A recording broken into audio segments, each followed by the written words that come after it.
Primero que nada, gracias a la universidad, como siempre, acá representado por Hugo y Muriel, ¿no? Para dar esta oportunidad de transmitir estas ideas, conocimientos y cosas así. Y la otra, bueno, gracias a ustedes, la verdad, por sumarse, veo que son un montón, la verdad no queríamos dejarlos a pata, ¿no? Como se dice, así que bueno, vamos a dar lo mejor y esperemos que funcione, ¿sí? Si ven que me voy, ya saben por qué es. Vamos a tratar, yo tengo acá el monitor de datos. Bueno, como ya sabrán, esto yo lo planteo como un viaje, vamos a hacer un viaje que nos va a quedar un poquito por ahí corto, pero vamos a tratar de hacer un viaje a través de lo que es la Deep Web. La idea es ver un poco qué es lo que hay de mito, qué es lo que hay de realidad, y que nosotros como profesionales debemos considerar al momento de entrar, de meternos en este mundo, ¿no? Hay muchas cosas que son de verdad y muchas cosas que son realmente, como dice, mitos, ¿no? Este viaje, yo lo planteo como el de 20.000 leguas de viaje submarino, ¿no? De Julio Verne. Esta es la tapa de un libro, ¿no? de una editorial. Los objetivos de este viaje van a girar alrededor de, bueno, describir qué son los sistemas anónimos, que están vinculados también mucho a la libertad de expresión. ¿Okay? Acá de la mano viene una cosa con la otra y eso genera también sus riesgos y sus dificultades, ¿no? Explicar por qué estos medios anónimos o de libertad se utilizan para saltear restricciones, ¿no? Porque lo primero que pensamos en la dark web es que, bueno, la gente no quiere identificarse porque todo lo que se hace es oscuro en el sentido de negativo, en el sentido de ilegal, ¿bien? Y no siempre es así. Hay un importante número de todo eso, pero no siempre es así. Después tenemos la idea de armar o comentar un poquito el acceso a la darknet o a la dark web, que tiene algunas diferencias esos dos términos. Explicarles un poquito lo que es la política de confianza cero o el criterio de ética, ¿no? O sea, si ustedes se están adentrando recientemente en este mundo un poco complicado de analizar cosas ilegales a nivel profesional, hay que tener cuidado con las cosas que uno comparte, con las cosas a donde uno entra, el clic, las cosas que se descargan. Entonces, hacer hincapié fundamentalmente en desconfiar primero en estos lugares, ¿sí? O sea, cuando a uno le van a decir, bueno, haz clic acá porque vas a entrar en una página donde puedes descargar la última película, el último juego, el software con una licencia, hay que tener cuidado. ¿Sí? O sea, lo primero que vamos a tener que tener es mucho cuidado con lo que vamos a hacer. Identificar potenciales riesgos. Vamos a ver que bueno, cuando podamos entrar a la dark web, hay ciertos listados de hackers que te dicen, bueno, pagando tanto yo te puedo hackear un Facebook, te puedo hackear por tanta plata, te hackeo una cuenta de Gmail, por tanta plata, o sea, hay que tener cuidado con esas cosas porque muchos de esos servicios son fraudes, ¿sí? Entonces hay que tomarlo con cuidado. Y después el límite de lo legal y lo ilegal. Muchas de las cosas que vamos a ver posiblemente estén rozando lo ilegal y tiene todo un marco regulatorio, o sea, en la justicia. Estamos hablando directamente de que inclusive hay ciertas cosas que están penadas por la ley. Entonces, todo lo que nosotros vayamos a comentar, a hablar, lo que yo les pueda explicar o mostrar, va a ser todo desde un punto de vista profesional, académico, ¿bien? En ningún momento se va a incitar o decirles, bueno, hagan esto porque acá esto van a poder obtener tales ventajas o pueden hackear a un compañero, a un amigo, a un familiar, lo que sea. No, o sea, ese no es el punto de vista de la charla, sino entender un poco de qué se trata todo esto.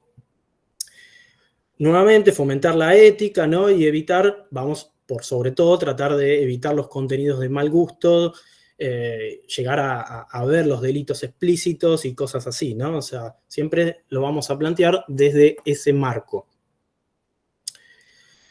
Lo que sí me gustaría, antes de adentrarnos por ahí un poco más en cómo se entra a la dark web, es entender de dónde sale el término de la deep web, ¿no? O sea, de la internet profunda. Este término surgió en el año 2000 por primera vez en un paper, o sea, en un escrito de Michael Berman, que bueno, ahí está el título de Deep Web, Surface Hidden Value, o sea, todo lo que está debajo de la superficie, ¿sí? Porque él planteaba como que los buscadores, estamos hablando del año 2000, recién estaban haciendo Google, recién estaban apareciendo los buscadores como hoy los conocemos, ¿sí? O sea, fíjense de que la tecnología en ese momento era bastante rudimentaria con los ojos de estos años, ¿no? O sea, teníamos algunos navegadores donde en ese momento Altavista y Yahoo eran los más importantes, donde definía ese gráfico del barquito, es el del paper, básicamente, donde decía que los navegadores eran como pescar en la superficie, ¿sí? Había una superficie donde, basados en los motores de búsqueda, en la indexación y todo lo que ahora hoy conocemos como algoritmos y todo eso, había un raspado de la superficie de todos esos contenidos. Y todo lo que no era alcanzado por un buscador, eso era la Deep Web, ¿sí? Pero hacía la aclaración de que dejaba fuera todas las bases de datos privadas, las redes que estaban detrás de firewall, o sea, que voluntariamente quedaban afuera, ¿bien? Entonces, la definición que en ese momento él daba era que por una cuestión tecnológica, de alguna manera, todo lo que no alcanzaba un buscador, todo lo que yo no podía poner una búsqueda y aparecía en una búsqueda, eso era Deep Web, ¿sí? Si eso lo pensamos de esa forma hoy en día, es bastante difícil de entender, ¿no? Porque hoy entendemos que el buscador, bueno, entra a un montón de lados, pero Bergman se basó en cómo está construida Internet, desde lo que es las páginas web, que es la parte visible de Internet, hasta lo que es la infraestructura, ¿bien? Acá pasamos a esta parte, donde acá lo interesante es que vemos cosas que son más de la vida cotidiana para un programador, para un diseñador, ¿no? Yo lo planteo o traté de interpretar en lo que se basó Bergman haciendo este esquema, ¿no? Imaginemos que estamos en la superficie, tenemos lo que es el barquito, y todo lo que está debajo de la superficie sería la Deep Web. Y todo lo que está por sobre la superficie sería la web como la conocemos, ¿sí?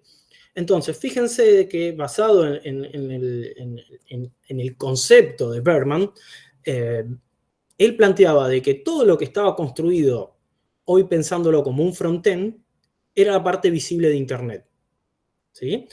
Y todo lo que estaba por debajo de la superficie era la Deep Web. Entonces, el concepto que hoy tenemos de Deep Web poco tiene que ver con el concepto que inició la palabra, ¿no? Porque fíjense de que en la parte del frontend tenemos todos los lenguajes de frontend, que pueden ser JavaScript, después tenemos plataformas o lo que son repositorios inclusive, como React o jQuery, Angular, que son como plataformas, ¿bien?, que agrupan, o bibliotecas que agrupan un montón de herramientas o funciones, métodos, lo que sea, para lenguajes como JavaScript principalmente, ¿no? Y después, debajo de la superficie, lo que van a encontrar es todo lo que conocemos como backend, bajando a lo que son los datos con las bases de datos, infraestructura y hardware. Fíjense de que el concepto aplica a lo que decía Bergman, que era que con un buscador no se puede acceder a la información que está en el backend. O sea, eso es totalmente real, y lo mismo con los datos, ¿no? Los datos que están en las bases de datos no se pueden acceder a través de un buscador, ¿sí? Entonces, este era el concepto en el cual se basó por aquellos años. Después yo lo evolucioné un poco a lo que es una infraestructura o un concepto actual, y obviamente en la parte final, en la parte más profunda, en la fosa de las Marías o las Marianas, creo que son, del fondo de todo esto, tenemos la capa de hardware, ¿bien? O sea, desde un buscador nunca vas a llegar a la capa de hardware, ¿sí? Entonces, ese era un poquito el punto de vista con el que él construyó ese concepto, ¿sí? Ahora, eso se fue dinamizando, fue cambiando. y hoy mutó al concepto de la Deep Web que tenemos un poquito más presentes, ¿no? O sea, tenemos la definición más moderna que habla que lo que es superficial, o sea, lo que está donde está el barco, son todos los resultados de los buscadores, ya sea Google, Bing, bueno, los más actuales, ¿no? Etcétera, hay un montón. Entonces ahí también tenemos los perfiles públicos de todas las redes sociales que puedan conocer. Tenemos los sitios públicos, cualquier blog, no sé, medios de noticias, canales de noticias, YouTube, todas las cosas que conocemos, que eso si lo ponemos en un buscador nos aparece como resultado, ¿no? Toda esa actividad es fácilmente registrable. Es más, si ustedes están logueados en su cuenta de Google, obviamente queda todo registrado eso, ¿no? O sea, que ustedes entraron, desde qué dirección IP, qué máquina están utilizando, desde qué clientes se están conectando, etcétera, etcétera, ¿sí? Eso en la superficie lo que produce es que quede todo un registro de todas las personas o qué características, de qué países, etcétera, etcétera, se conectan esas personas a esos sitios, ¿bien? Eso es la superficie, eso es lo que tenemos como la parte donde el buscador accede. La Deep Web hoy se percibe distinto a esa parte, a la cadena de infraestructura que hablaba el autor de esa idea, ¿no? Hoy en día se percibe como que la Deep Web es todo lo que no está indexado.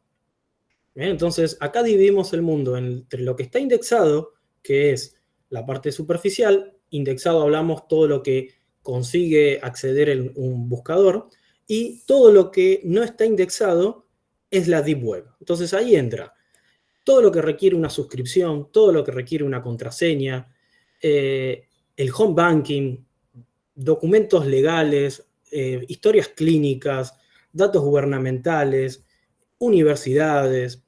Si lo pensamos un poquito, todo lo que requiere un usuario y contraseña pasa a ser Deep Web, porque no se accede desde un buscador. Yo desde un buscador no puedo poner Sergio Martínez y me aparece mi cuenta bancaria, ¿no?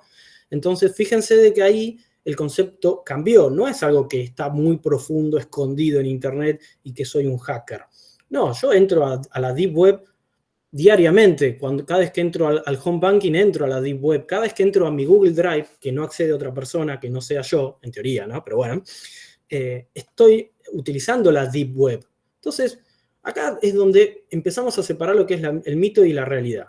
El mito era que la Deep Web es todo malo. No, la Deep Web solamente es una definición donde dice, che, es lo que no se puede indexar y lo que no se accede a través del buscador. Punto. ¿Bien? Entonces, ahí aclaramos un poco la idea que uno tiene de esa palabra, de esa definición, y también aclarar de que obviamente cuando entramos a la Deep Web queda registrado.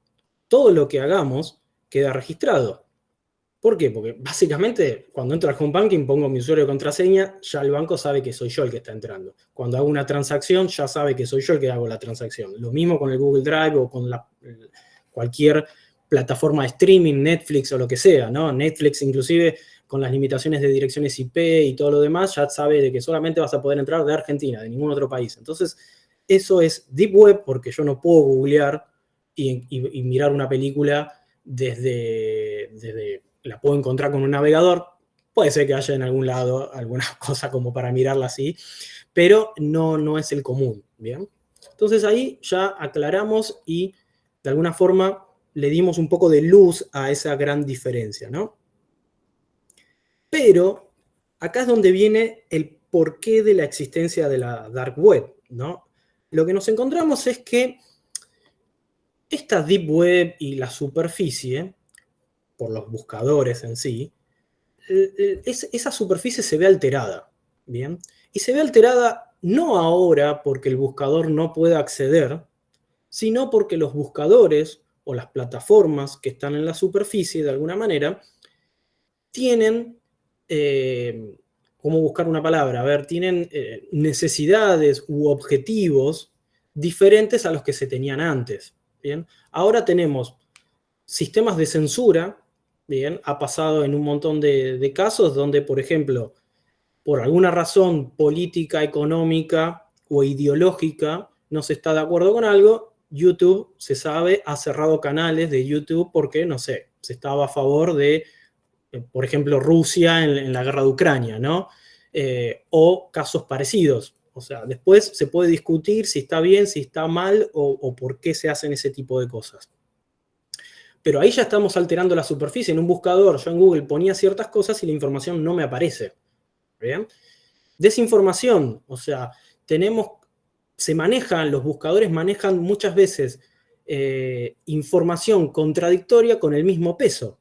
¿Bien? Entonces, o al contrario, información que no es válida, una fake news, se la muestra mucho antes como prioritaria que quizás una versión científica. Entonces hay como una cierta desinformación, porque los algoritmos de cómo se muestran las cosas nadie las entiende, ¿no? Después tenemos propaganda ya hace un montón de tiempo. Cuando ustedes buscan algo en Google, lo primero que aparece es publicidad de Mercado Libre, publicidad del diario, publicidad de un montón de cosas, y recién en quinta, cuarta o mucho más al fondo aparecen realmente los resultados de una búsqueda, si se quiere, ¿no? Pero tenemos un montón de patrocinadores que alteran un poco también esa superficie, ¿no? Después la recolección de datos, ahora los buscadores recolectan gustos, qué busca la gente, qué palabras utiliza, bien, entonces ahí ya es como que se corta un poco la cadena de privacidad. Muchos no quieren saber que se entere, o Google o cualquier otra plataforma, de los gustos personales o de algún trabajo. Hay secretos comerciales o secretos estratégicos de marcas, etcétera, etcétera, que no está bueno que queden tan expuestos a la lógica que no sabemos cómo lo maneja. Bueno, y después obviamente tenemos la manipulación de los resultados de acuerdo a un algoritmo que nadie conoce, porque nunca se da a conocer cuál es el algoritmo de cómo encuentra una página y cómo la rankea la página, en base a qué, a los clics, a las referencias, a un spider que es como un motor del robot de Google, por ejemplo, que supuestamente navega por todas las páginas y busca las apariciones de una URL, etcétera, etcétera. Pero en realidad, profundamente, eso no se conoce. Entonces ahí tenemos un montón de problemas para entender, bueno, ¿qué es la superficie? ¿Me interesa estar en esa superficie donde estoy constantemente sesgado en lo que estoy viendo? Entonces, eso es lo que produjo la aparición de algo que lo llamamos dark web, donde todas estas cosas, en teoría, no ocurren. ¿Bien? Pero eso, como todo, lleva a otros abusos, ¿no? A ciertos usos ilegales de esas tecnologías. Acá hay un concepto muy utilizado y ustedes van a ver el iceberg, el témpano en un montón de lados como para definir lo que es la dark web, la deep web y la web superficial. Yo les tengo que decir de que en lo personal no estoy muy de acuerdo con esto, y ahora les voy a explicar por qué, voy a dar mis razones y la explicación. Pero en la mayoría de los lados la concepción es así, ¿no? Los porcentajes más o menos coinciden los autores, yo no tengo ningún estudio hecho sobre si es el 4%, el 5% o el 6%, pero en la mayoría de los autores coinciden de que todo lo que accedemos a través de los buscadores está en el orden del 4% de toda la Internet. ¿Sí? O sea, fíjense de que ya cuando uno busca algo es un montón. Imagínense que ustedes solamente ahí están viendo el 4% de toda la Internet. Pero es medio tramposo eso en realidad. Porque el resto de la Internet, la Deep Web, nosotros la usamos también. Y es el resto, el 90% restante, básicamente. Que ahí tienen todos los recursos gubernamentales. Cuando hablamos de recursos gubernamentales, estamos hablando en nuestro caso, qué sé yo, todo lo que son los sistemas de la FIP, los sistemas, no sé, ahora Mi Argentina, todas esas cosas, todo eso es Deep Web, porque se supone que Mi Argentina entra uno solamente identificándose, solamente esa persona accede a su información. Lo mismo con la información académica, o sea, ustedes solamente pueden entrar al Ciu Guaraní, entonces eso forma parte de la Deep Web porque se necesita usuario y contraseña. Lo mismo para cuando ustedes, ahora muy común, ven los estudios que están subidos donde se hacen estudios, ¿no? Que suben los resultados de los informes, todo lo demás. Bueno, se supone que solamente acceden ustedes, entonces eso también es la Deep Web. Pero no tiene nada raro eso. Eso es información que está separada, protegida, si se quiere, para que solamente la persona adecuada pueda acceder y que no hagan una búsqueda en Google y aparezcan, no sé, mis estudios de sangre subidos a la web. Eso no quiere decir que en algún momento algo falle y pueda pasar, ¿no? Pero bueno, en teoría se toman medidas suficientes para que eso no ocurra, ¿no? Después, tenemos todo lo que son los sistemas de suscripción. Todos los sistemas de suscripción los tenemos también subidos ahí. Llámense todos los de streaming y todas las cosas que conocemos también son de la Deep Web. Y por debajo de todo tenemos la Dark Web. Ahí la vida ilegal donde podemos encontrar cualquier cosa. Pero ¿realmente es así? ¿Realmente la Dark Web está tan escondida o es solamente una forma gráfica de decir, bueno, está medio lejano a el común de la gente? Y ahora eso es lo que les voy a plantear un poquito y a terminar de comentar. Disculpen, yo lo que voy mirando acá es un poquito los datos, pero venimos bien, gente, creo que vamos a poder lograr terminar tranquilamente la charla. Bien. Y acá nos hacemos la pregunta esta. ¿La Dark Web es tan profunda? ¿Está tan abajo del témpano? ¿Sí? ¿Está tan lejano a lo que nosotros consideramos accesible?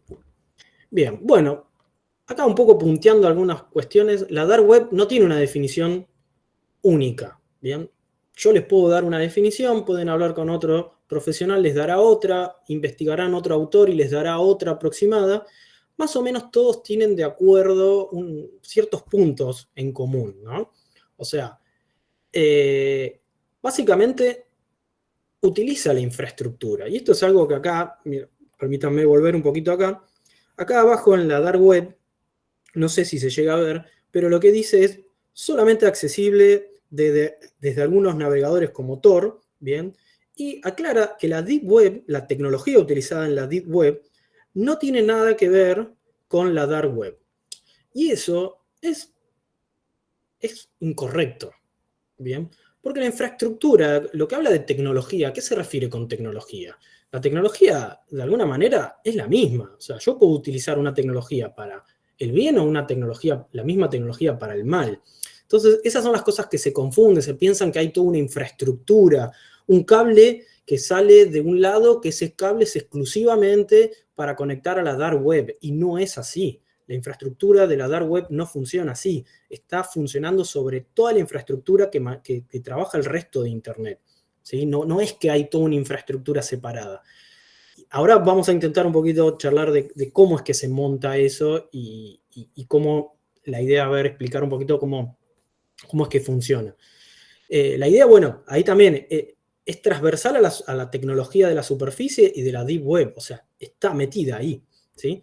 Tiene la particularidad de que utiliza otros estándares de comunicación, utiliza otros puertos que no son los habituales, utilizan otro tipo de DNS, utilizan cifrados, etcétera, etcétera, que no son los habituales. ¿Bien? Eso lo lleva a crear situaciones, por ejemplo, como el anonimato, que no hay recolección de datos, y da libertades de no ser censurado. Bien, entonces uno puede ir a un lugar, tipo como si fuera un chat o un foro o algo por el estilo, y de alguna manera decir o compartir lo que quiera. Total, nadie lo puede identificar, ¿sí? Ahora, lo que nos vamos a encontrar es que la mayoría de las herramientas que permiten acceder a la Dark Web en forma anónima, sin recolección de datos, y acceder a estos sitios, son proyectos de open source. ¿Bien? Entonces, no hay sistemas propietarios para poder acceder a estos sitios. ¿Por qué? Porque el que quiere acceder a un sitio y saber que realmente estoy siendo anónimo, yo quiero verificar ese código si realmente estoy siendo rastreado o no. ¿Bien? Entonces, tiene sentido. Si a mí, por ejemplo, viene Microsoft y me dice, toma, con esta herramienta te vas a conectar a la Dark Web. Bueno, pero quiero saber qué es lo que hace. No te puedo dar esa información. Y a mí me va a quedar un sesgo un poco raro diciendo, che, pero si si me estás diciendo de que con esto no me van a identificar, pero en el fondo me identifican, ¿qué onda? Yo quiero ver ese código. Entonces vamos a ver de que prácticamente todas las formas de acceso a la dark web son a través de open source. Por eso muchas veces el open source tiene como una mala imagen, tiene como una cuestión de que no, bueno, si utilizas open source es porque haces cosas raras o haces cosas ilegales. Y no digo que no pase, pero tampoco podemos generalizar, ¿sí? Tampoco podemos decir de que porque utilizo un software propietario estoy impoluto, soy todo legal, ¿no? Creo que eso cae de maduro. Lo que sí, el anonimato, la recolección, la falta de recolección de datos y todo eso genera condiciones para su uso ilícito. Eso está más que claro. Y acá lo que vamos a ver es que en la dark web tenemos dos infraestructuras normalmente. Vamos a encontrar lo que es peer-to-peer o P2P, ¿bien? Que son redes donde la información, que hay algunas que son más conocidas, otras más viejas, pero todavía como Torrent, ¿no? y Limule, son redes muy viejas, pero todavía existen, y otras más modernas como I2P, Freenet, GNU-Net, que son más modernas, que básicamente es una red donde la información está distribuida. No hay un servidor único, por lo tanto, toda la información está como repartida en pedacitos y al momento de querer acceder a un cierto archivo, a una cierta información, si se quiere, lo que nos va a pasar es que es colaborativo, se va a empezar a bajar de distintas fuentes. Ustedes si alguna vez vieron si alguna vez pudieron acceder a alguno de estos servicios, ¿sí? Sabrán de lo que les estoy diciendo, de que cuando se conectan ven que dicen, bueno, fuentes disponibles o tantas fuentes disponibles, tantas fuentes se están descargando de uno mismo, tal archivo, etcétera, etcétera. Entonces, cuando uno se conecta, pasa a formar parte pasa a formar parte de esa comunidad, si se quiere, anónima, que colabora subiendo fracciones o fuentes de un archivo, de un dato, lo que sea. El Ares, el viejo Ares, ahí veo, recién puse para ver un poquito el chat, quería saber si estaba vivo. Y bueno, muchos sabrán de lo que les hablo, ¿no? Ese es el concepto quizás más claro, y después tenemos todos los que son servicios no P2P, no colaborativos en ese sentido. Y ahí entramos en la parte más jugosa, que tenemos a Telegram, por ejemplo, y a Tor, ¿sí? ¿Qué pasa? Telegram es una aplicación conocida creo que por todos, pero se basa en el anonimato, ¿bien? O sea, cualquier persona puede crear ahí puede crear su cuenta, ¿sí? Y armar grupos, y esos grupos cerrados se comparte un link y solamente entra la gente que está en esos grupos, ¿sí? Con Tor tenemos otras cuestiones porque es prácticamente un navegador completo, es un Firefox modificado para utilizar cifrados muy robustos, casi inviolables de alguna manera. Creo que inviolables a hoy en día, ¿no? Que eso más hacia el final vamos a llegar un poquito. Pero básicamente la dark web está dividida en esos dos grupos, ¿no? En la infraestructura P2P donde todos comparten y aplicaciones que también pueden entrar Discord y otras más que, bueno, ahora las vamos a puntear un poquitito, pero donde vemos que no es colaborativo en sí. Existen servidores, pero esos servidores en realidad, como está todo cifrado, no ven la información que está dentro, ¿no? Lo que se transmite. Sumado a que los datos se pueden borrar y se borran de verdad, no es como en WhatsApp donde no se sabe bien qué pasa, etcétera, etcétera. ¿Sí? Esta me costó mucho conseguir una imagen, porque no me la iba a poner a hacer yo la imagen del témpano. Me costó mucho, por eso puse la referencia en la fuente de abajo. A mí me gusta esta idea del témpano. Si quieren dibujar un témpano de la internet, a mí me gusta este concepto. ¿Sí? No quiere decir que sea el mejor, pero a mí me gusta este concepto. Para mí describe un poco mejor de lo que estamos hablando. Tenemos la clear web, la superficie, donde bueno, ya está todo lo que sabemos, está Wikipedia, Google, Vine, todo lo que ya sabemos como la web superficial. Tenemos la deep web, que es todo el resto. Me gustó acá porque acá también ponen a Netflix, pone las redes sociales. Yo sé que la social media no es lo mismo que una red social, pero hagan de cuenta de que más o menos es lo mismo. O sea, y las cuentas bancarias. O sea, me gustó porque metió a los bancos abajo de todo, donde en otros gráficos te mete la dark web. Y creo que desde mi concepción de las cosas, los bancos hacen cosas más oscuras que mucha otra gente, ¿no? Pero bueno, eso es una visión personal. Pero me gustó este gráfico. Y fíjense que la dark web en realidad es algo transversal. Es como si fuera una rajadura que va desde la superficie, porque si ustedes ahora van a Google y ponen Tor, browser, navegador Tor, aparece. Se lo descargan, hacen doble clic, ponen conectar y están en la dark web. ¿Sí? Y no tuvieron que hacer ningún curso de ethical hacking ni pagar nada y están navegando en la dark web.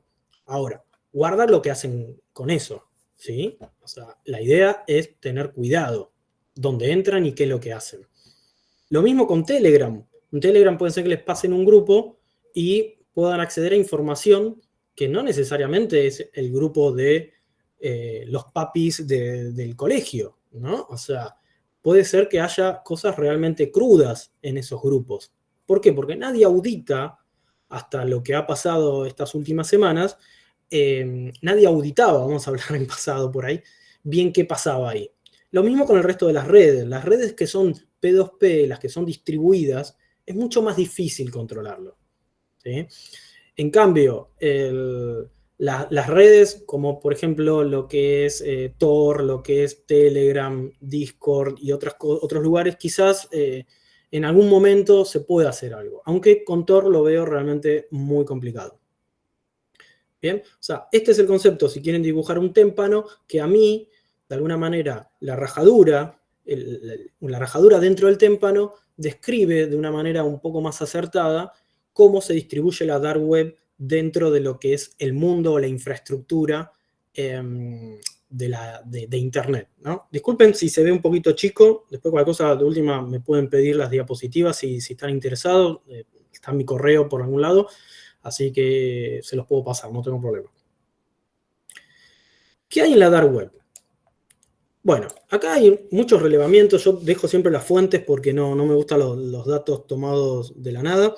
La dark web tiene, depende dónde entren a averiguar, hay diferentes conceptos. Esto es un estudio que a mí me pareció suficientemente serio, ¿sí?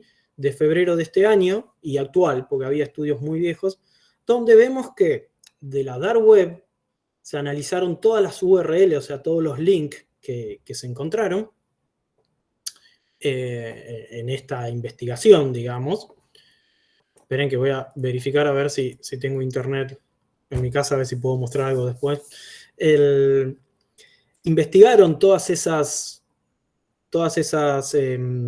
URLs y hicieron como un tipo de análisis, que ahí lo vemos, ¿no? Casi el 50% de los sitios eran legales. Bien, entonces, dark web no necesariamente es ilegal. Ahora, después teníamos un poquito más de 17%, 18% de sitios caídos. Cuando ustedes en algún momento puedan entrar, van a ver que los sitios, muchos sitios que les dicen que pueden ingresar, cuando quieren entrar no están. ¿Sí? Eso es parte también de la clandestinidad o cosas así que nadie te garantiza que un sitio exista todo el tiempo, ¿no? Esto es como, hay lugares medio turbios de que por ahí si uno quiere entrar para ver qué onda, aunque sea, puede ser que no exista en un momento dado. Y después tenemos grupos que en realidad para mí se solapan. Tenemos grupos de drogas, después tenemos explícitos, donde puede haber violencia, tipo actividad gore, ¿no? Donde haya cosas muy explícitas, ¿sí? Múltiples categorías de ilícitos, o sea, no sabemos, o sea, no está detallado exactamente. Después tenemos categorías farmacéuticas, otras actividades ilícitas, hackeo y exploit, donde se le puede pedir a un hacker que haga algún tipo de actividad o descargarse algún archivo para hacer un exploit. Un cierto porcentaje, el 1,3% de fraude. Archivos descargables, la verdad, bueno, ahí podemos analizar un poquito a ver qué es descargable, qué no. Extremismo, ¿no? El tema de terrorismo. Fíjense que es una porción. Ahora, ¿este porcentaje es el porcentaje definitivo? No, la verdad que no. O sea, puede ser y si encuentran otro porcentaje, puede ser que sea correcto. Ahora, lo que hay que pensar que no todo es ilegal. ¿Bien? En algunos países hay ciertas cosas que son ilegales y en otros no. Por ejemplo, acá en Argentina, el tema de la pornografía no es necesariamente ilegal. Entonces van a encontrar de que muchos sitios están catalogados dentro del área legal. ¿Es la dark web? Sí, todo bien. ¿Es legal o ilegal? Y en cierto modo es legal.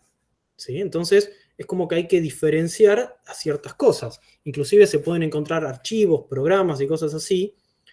Ya películas sí, porque tienen derechos de autor y demás. Pero puede ser que se encuentren cosas que se descarguen y no necesariamente son ilegales. ¿Ok? Entonces ahí entra como un gris. ¿Ok? Puede ser de que en un país cierta actividad sea ilegal o legal, dependiendo de qué cosa, y en otro no. ¿Bien? Entonces, esto es como para darle un poco de, seguir dándole un poco de contexto a lo que les vengo comentando.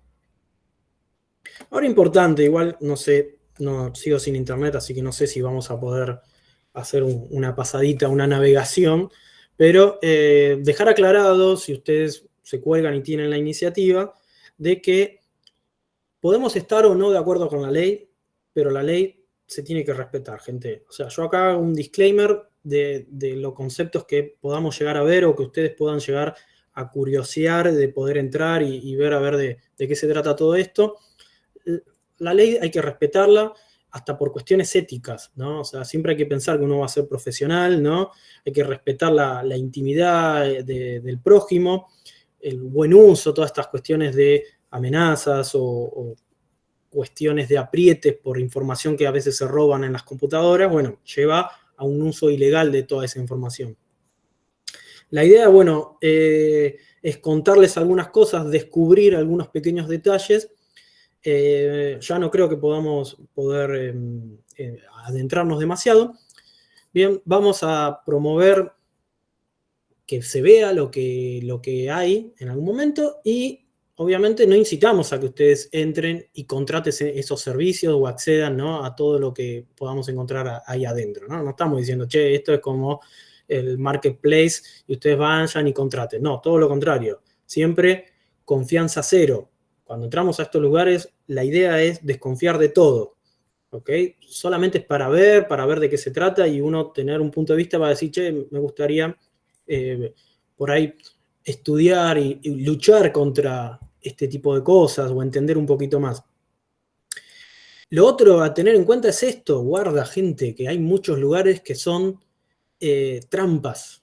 O sea, puede ser que estén entrando ahí, cuando entren ahí, sean páginas señuelos del FBI, de la lucha contra el crimen, de acá, de varios lugares, y que se vean comprometidos realmente. O sea, si no lo hacen por la ética, háganlo por la cuestión de que los van a agarrar si no son cuidadosos, ¿no? Entonces, tengan en cuenta de que muchas de las cosas que podemos encontrar en estos lugares son catalogados como delitos, ¿sí? Entonces, bueno, un poco apuntábamos a poder ver ese tipo de cosas. Acá ya nos vamos a meter un poquito en aplicaciones, ¿sí? Aplicaciones para el acceso a Dark Web. Primero, las aplicaciones clásicas. Tenemos Telegram, ¿sí? Había preparado un acceso a Telegram con, no sé si alguno lo conocerá, el tema de personas cerca. No quiero saber para qué lo usaban, no viene acá, no vamos a discutir sobre eso, pero lo aprendieron al CEO de Telegram en Francia y medio que lo condicionaron a que lo liberaban si quitaba algunas funcionalidades de Telegram, ¿sí? Una de las funcionalidades que se quitó fue Personas cerca. Personas cerca era una funcionalidad donde, por su ubicación, ubicaba qué grupos había registrados en la zona y ustedes podían acceder a grupos en forma anónima y ver de qué se trataba. Grupos podían ser de distinto tipo. Venta de servicios, lo que se les ocurra.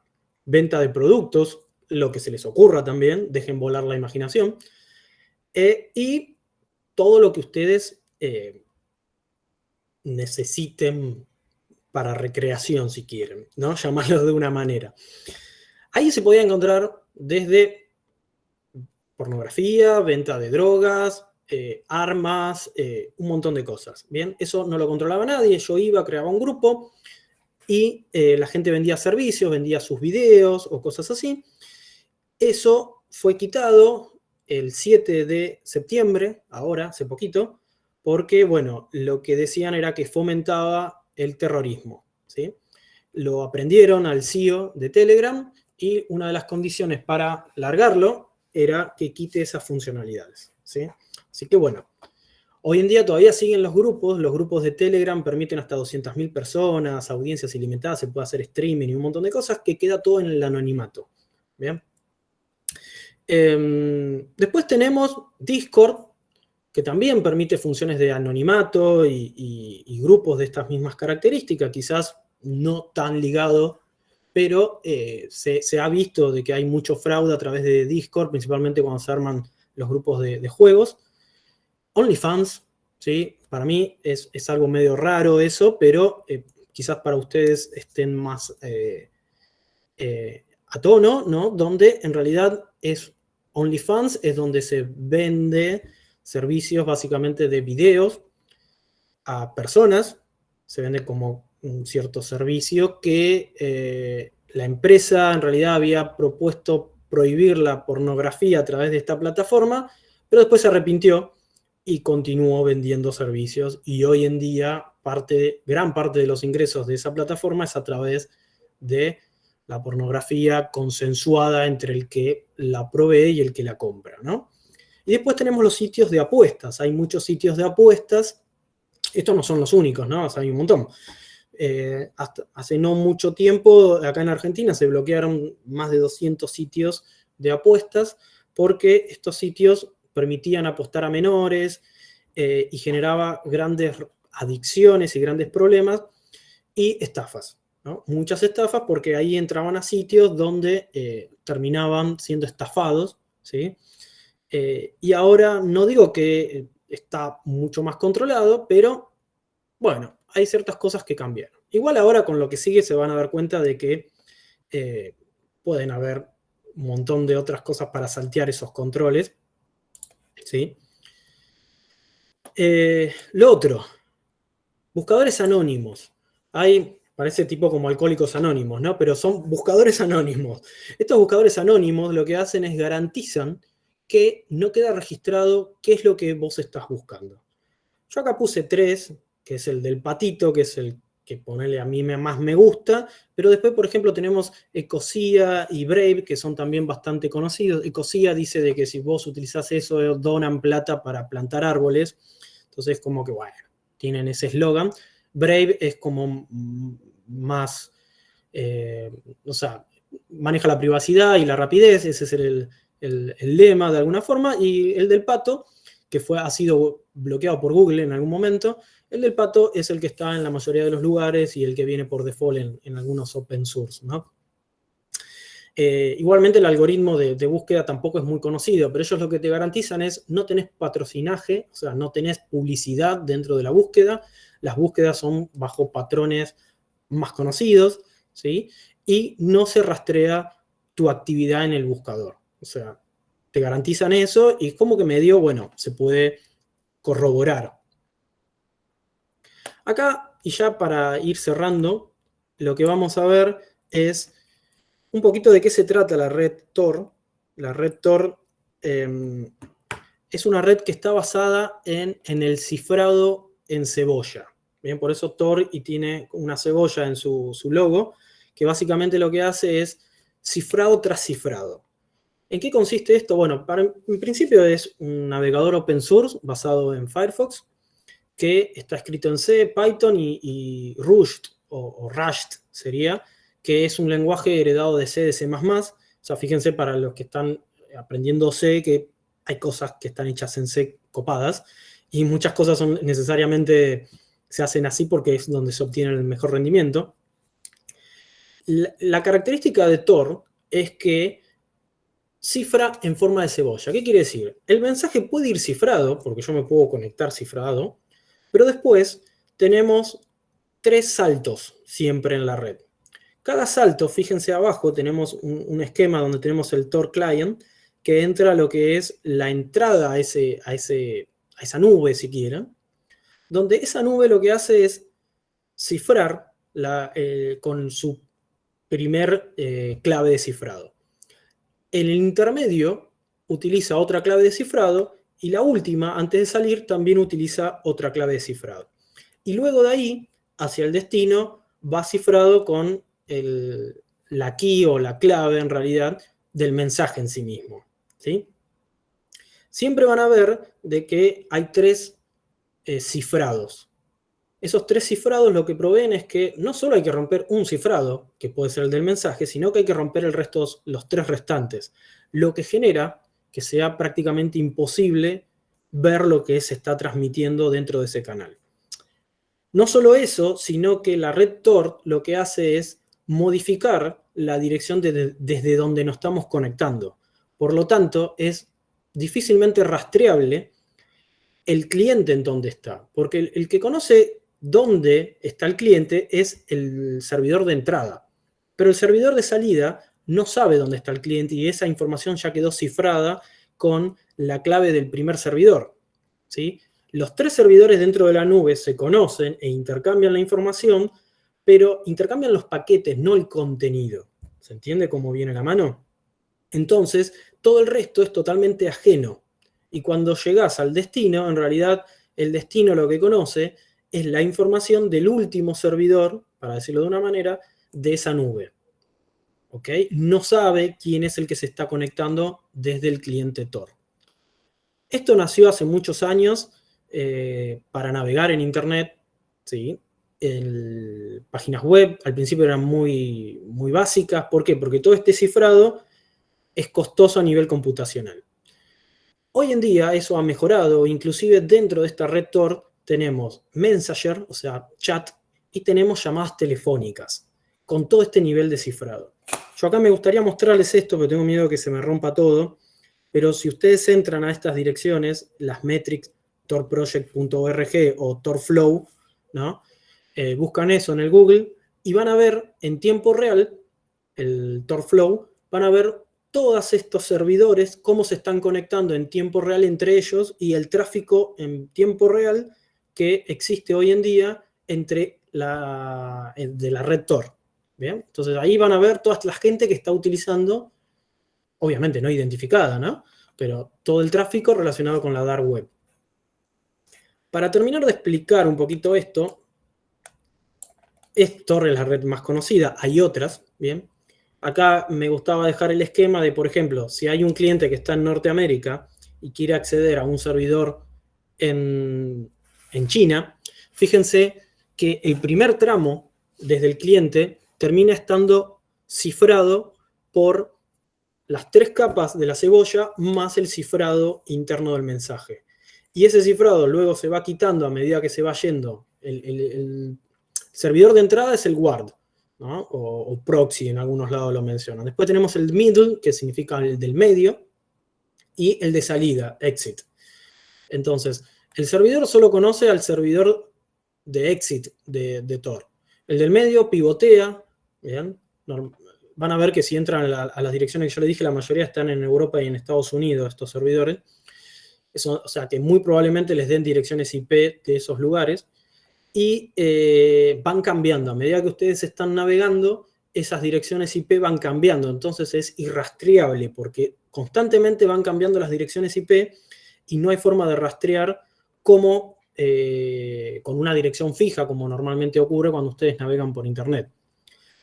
Todo el mensaje, a su vez, puede estar cifrado con un TLS, que es hoy en día uno de los protocolos más básicos para la navegación en Internet. Entonces, va cifrado por TLS. Luego tienen el cifrado del de salida, que es el que está más cerca del mensaje. Luego tienen el cifrado del middle y el cifrado del guard o el de entrada, ¿sí? Fíjense que cualquiera que quiere interrumpir o romper o espiar esa comunicación tiene que romper todos esos cifrados, lo cual hoy en día se hace imposible, ¿sí? Bueno, la idea acá era meternos un poquito, igual de tiempo, la verdad, ya nos excedíamos, empezamos un poco tarde también, pero bueno, Creo que, en definitiva, espero que se haya entendido. Quedo abierto a preguntas, si quieren, para tratar de esclarecer un poquito de qué se trata todo esto que acabamos de ver. No sé si hay preguntas.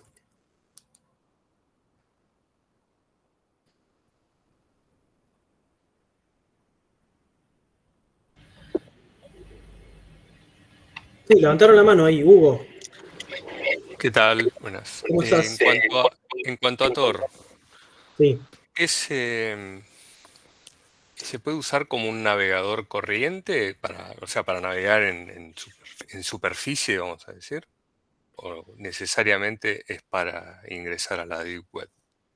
No, vos podés utilizarlo, lo que pasa es que no utiliza el cifrado. ¿Sí?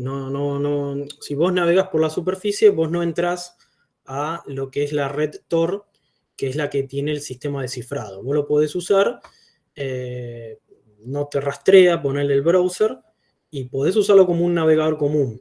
¿Sí? Sí. Al Ok. principio no se podía hacer, ahora se puede hacer.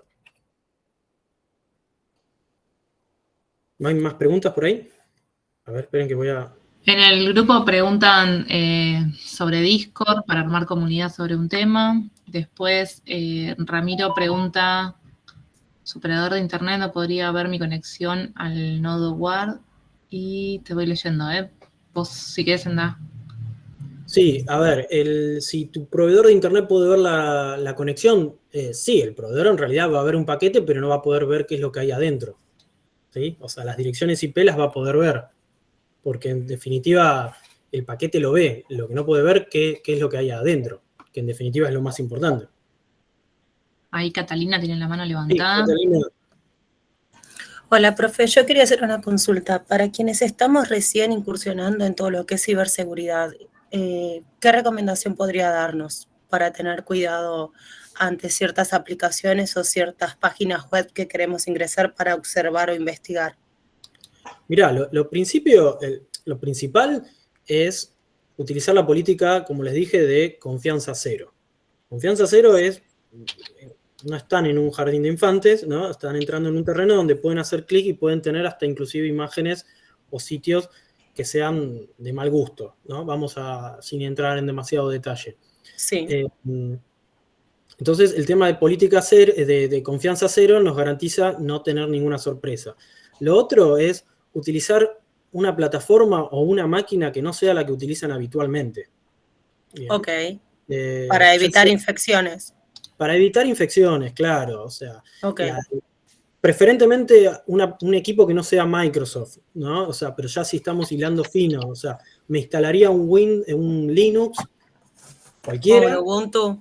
Un Ubuntu cualquiera para conectarlo a internet sin nada compartido, o sea, sin instalarle aplicaciones, sin loguearse, sin estar logueado en aplicaciones en esa máquina, usarla solamente para incursionar y navegar, bien, y solamente para eso, para un modo de investigación.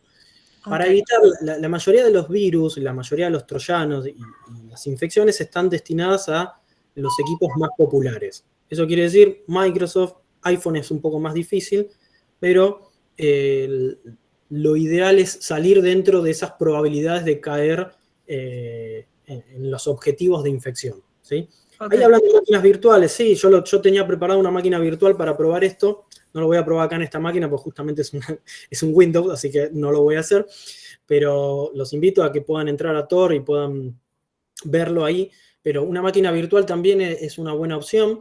Yo tenía preparada una máquina virtual con Windows, que básicamente es un Windows montado aislado, ¿no? Con conexión a Internet, y obviamente si se infecta esa máquina, borran la máquina virtual y ya está, y no pasa nada y no perdieron nada. Obviamente lo importante es no tener cuentas logueadas, no, obviamente con el tema de las cookies y todas esas cosas, no tener nada en la máquina que los comprometa a ustedes en el sentido de tener accesos al home banking, aplicaciones instaladas y todo eso. Buscar cosas raras. Hay que definir qué cosas son raras. Bien, o sea, las cosas raras pueden ser raras para uno y no para otros. El tema es, hay que tener mucho cuidado porque hay mucho control. últimamente, entonces cada vez se van reinventando. A ver, gente, hasta hace poco la mayoría no sabía lo que era un beeper, y ahora todo el mundo sabe que es un beeper y que puede explotarte en el bolsillo, ¿no? Creo que todos sabemos lo que estamos hablando. Yo hace 2 años hice una charla de ciberguerra y hablé específicamente de cosas así, el ataque que iba a pasar de las redes, que iban a pasar a cuestiones físicas, como ha pasado con otros intentos, ¿no?, en el pasado. Y justamente ahora, a días de la charla, pasó lo que veníamos hablando de que se iban a empezar a utilizar ataques que iban a trascender el mundo de la informática y iban a materializarse en ataques reales, ¿no? Entonces hay que tener mucho cuidado. Sí, Claudio, tenés la mano levantada. Bueno, profesor, yo quiero hacer una pregunta con respecto a eso que está hablando. Yo vi las noticias de que explotaron los Viper y ahora, ayer explotaron walkie-talkies. Sí. Mi pregunta siempre fue cómo los hacen explotar o si sean un adhesivo explosivo aparte. Mirá, no hay mucha información. No sé si soy el más calificado para hacer ese estudio forense, pero por lo poco que vi, los beepers, que son los pager o los buscapersonas esos, tenían adosado un pequeño explosivo al lado de la batería, que lo que hacía era que cuando recibía un cierto mensaje se activaba ese detonador que hacía explotar la batería y ese pequeño explosivo. Los walkie-talkies, que son los handys, ¿no?, que usan normalmente las empresas de seguridad, de logística y todo eso, no sé. La verdad, ahí dicen que era a través de una frecuencia de radio o algo por el estilo, pero no tengo más información que esa. Lo otro sí, venía por ese lado. ¿Sí? No sé, yo me perdí un par de preguntas, no sé, alguna... Sí, hay varias que están, ahí te voy leyendo, pero hay unas que quedaron atrás de si se puede ser anónimo con una VPN. Sí. Y si navegar desde una Virtual Machine es seguro. La Virtual Machine es seguro. Perdóname, así te junto 3. Y algunos de navegar desde un pendrive, si conviene. Bueno, ahí vamos por parte. Primero voy a contestar, yo tengo muy poca memoria, así que contestar ahí lo que dice la Virtual Machine, sí, es seguro, ¿sí? Es más, yo lo pensaba hacer así. Es una Virtual Machine donde no tengan nada de ustedes y navegan desde ahí y prueban. Ahí lo que están hablando, Agus, que dice la .onions, todas las web de Tor terminan con .onions, no son ni .com, ni .gov, ni nada, son .onions y tienen como un choclo, un hash medio raro, y acceden a través de eso. Cuando entren, yo lo que les voy a recomendar, que era lo que les quería mostrar, es cuando entren a Tor, no empiecen a navegar al azar, ¿sí? Lo primero que busquen el navegador, ya sea el DuckDuckGo o algún navegador buscador, digamos, mejor dicho, un buscador, y ahí pongan la palabra Hide, o sea, Hide Wiki, ¿bien? Ahí les va a aparecer un listado, y en ese listado no hay un buscador de sitios como los conocemos nosotros, ¿no? O sea, que ponen, qué sé yo, una palabra y les aparecen todos los sitios de la dark web listados, porque eso sería medio irregular para el concepto que tiene la dark web. Pero sí hay como si fuera una guía. O sea, ustedes entran a la Hide Week, hay la versión 1 y la versión 2, fueron mejorándose. Cuando entran ahí es como si fuera un listing, donde tienen agrupadas distintas URL y le dicen, bueno, en este tienen servicios, en este tienen, no sé, compra de drogas. Así, literal, no estoy exagerando. Compras de armas, servicios los que se les ocurran, contrataciones de hacker. ¿Bien? Están todos bastante bien especificados todos, y cuando entren los van a ver. Obviamente es una web clásica, bastante básica, donde van a encontrar que es como un carrito de compra, donde dice, bueno, quiero contratar 2 hackeos a Facebook, ponen ahí, pagan con criptomonedas o con lo que sea, obviamente no van a poner una tarjeta de crédito, porque si no lo rastrean, pero con criptomonedas y cosas así, y en teoría, yo no lo probé, ni lo probaría, en principio, contratan un servicio y les dice, bueno, cargas un mail y vas a recibir un mail para tener más información de a quién querés hackear, ¿sí?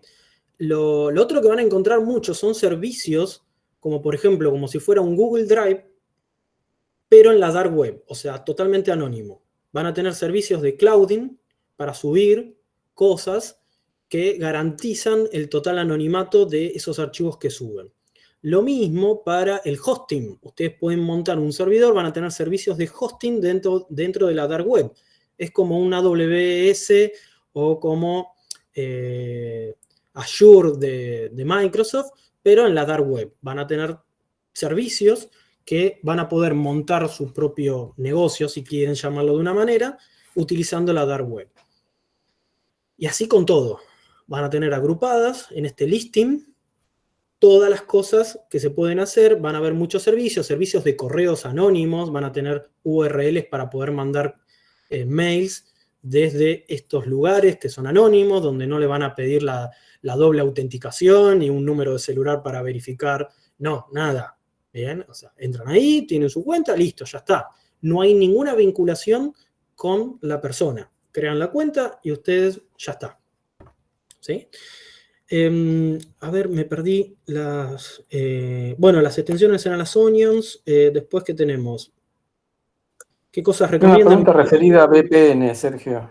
Ah, la pregunta de VPN. Bueno, yo con las VPNs tengo un poco amor y odio, porque los proveedores de VPN, todos te dicen viajá cifrado, pero el proveedor de VPN, hasta que vos llegás a la VPN, de alguna manera, el que descifra es el servidor de VPN donde vos te conectás. O sea, el canal hasta la VPN está cifrado, pero el que te provee la VPN ve lo que vos haces. ¿Sí? Entonces, cuando ustedes ven que estas cuestiones de que salvo que sea alguien de demasiado confianza, pero la gracia de la VPN, por ejemplo, es para una empresa también, donde a vos te provee un túnel cifrado, donde vos te conectás a la empresa y se supone que cuando vos estás en la empresa, ya estás en territorio seguro, ya navegás como si estuvieras dentro de la empresa. Pero cuando vos contratás un servicio de VPN en la nube, tu tráfico va cifrado hasta el servidor, el extremo, el peer se le llama, el peer VPN, que te provee el servicio, y después ya no va más cifrado. Con eso lo que tratan de lograr es que vos puedas cambiar tu dirección IP, por ejemplo, servicios que no están disponibles en Argentina, si vos te conectás a un peer VPN, no sé, en Estados Unidos, salís a navegar con la IP de ese servidor en Estados Unidos y podés acceder a servicios que directamente vos no accederías. Igual yo tendría cuidado con esas cosas, siempre no utilizaría para usar cosas sensibles. El concepto es el mismo, cifrar para enmascarar o ocultar la dirección IP, pero lo de Tor es distinto, porque Tor utiliza eso triplicado y de alguna manera termina siendo de que nadie conoce de dónde te estás conectando, en definitiva, porque la información sigue estando repartida en esos 3 saltos, ¿sí? Nadie tiene la información completa, solamente cada uno tiene la información del salto adyacente, no tiene toda la línea. Entonces no se puede hacer la trazabilidad de esta conexión es de fulanito, porque está como limitada, ¿sí? Entonces esa es la diferencia con la VPN, podemos llegar a decir, y los riesgos. ¿Qué más, gente? No sé si hay más preguntas. No había preguntas concretas, fueron como acotando a lo que se fue diciendo. Y contestándose entre ellos. No sé si alguien más tiene alguna pregunta que quiera hacer. Sí, levanten la mano o abran el micrófono, así sí. hacemos.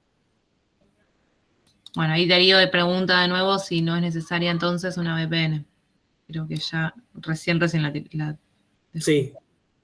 No es necesaria una VPN, pero depende para qué. Si vos decís para entrar a la dark web, no. O sea, en realidad la dark web entras de otras formas. Por la VPN no te va a convenir porque el que te provee la VPN vas a saber exactamente quién sos vos y estás entrando a la dark web. ¿Sí? O sea, para entrar a la dark web se utilizan las herramientas o las puertas de entrada que provee la misma red. En este caso Tor, bueno, Telegram, Discord y todos esos lugares que hemos visto. Quizás algunos son más anónimos que otros, ¿no? OnlyFans no es tan anónimo porque entiendo que tenés que pagar con tarjeta de crédito y todo lo demás, pero bueno, también se puede pagar con criptomonedas, que ahí ya hay más anonimato.